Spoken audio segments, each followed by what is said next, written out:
do today? We're gonna learn and play, sing a song and pray. That's right. God really loves us.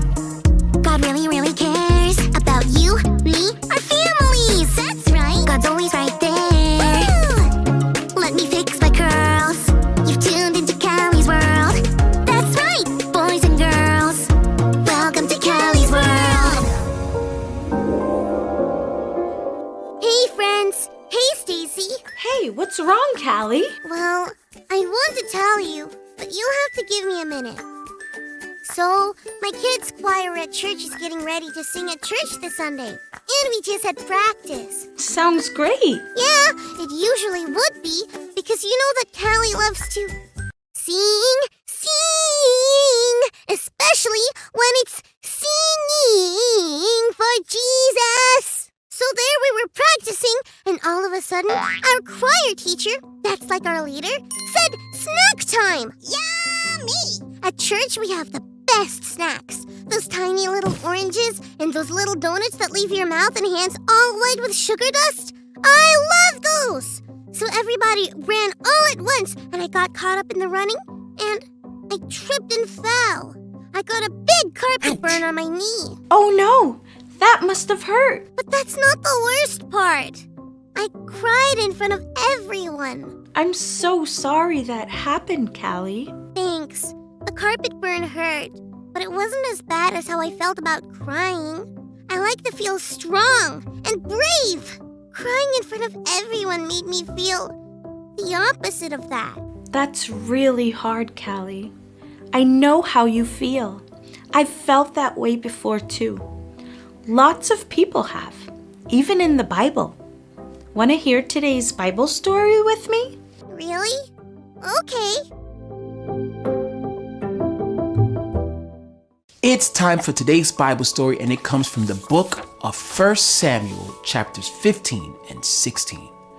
God chose a man named Saul to be the king of Israel until one day when Saul disobeyed clear directions from God. God sent Samuel, God's messenger, to Saul. Samuel told Saul to attack a group of people called the Amalekites. God said very clearly to destroy everything and leave nothing. But when Saul and the Israelites fought against the Amalekites, they destroyed almost everything and kept some things. They took the best animals and Agag, the Amalekite king. This meant that Saul did not obey God. This was really bad. God needed to know Saul, the one God chose as king, would listen and obey. And Saul chose not to. Because Saul did not listen and obey God's clear directions, Saul would no longer be king. This left the Israelites without a king. Being without a king was a weak place to be, but God was with the Israelites and was already on it. God sent Samuel to a man named Jesse. One of Jesse's sons would be the next king of Israel. Jesse brought out 7 of his sons, but none were the one. Samuel asked if there were any more sons, and there were. Jesse's youngest son, David, was taking care of the sheep. When David came, God told Samuel to put oil on David's head and anoint him as king. From that moment on, God's spirit was powerful with David. David may have seemed like the weakest of his brothers, but he was the one God chose to be the next king. God was with David, the smallest son of Jesse. God was with the Israelites when they had no chosen king. And God is with us too.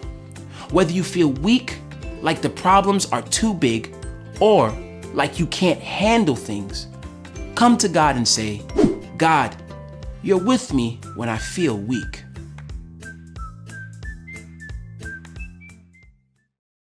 Weak. That's the word.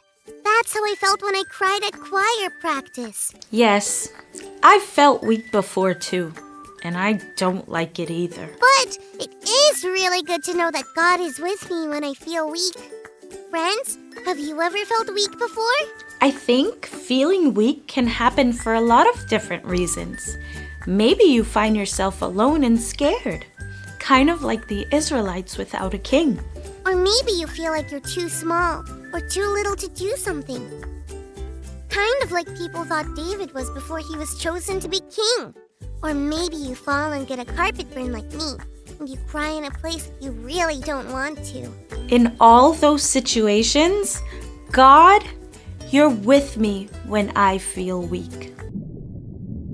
God, you're with me when I feel weak. Stacy, guess what? What? My choir teacher just called my parents. I'm gonna get to sing a solo this Sunday at church. That's when you sing all by yourself. Wow! Congratulations, Callie. That's awesome.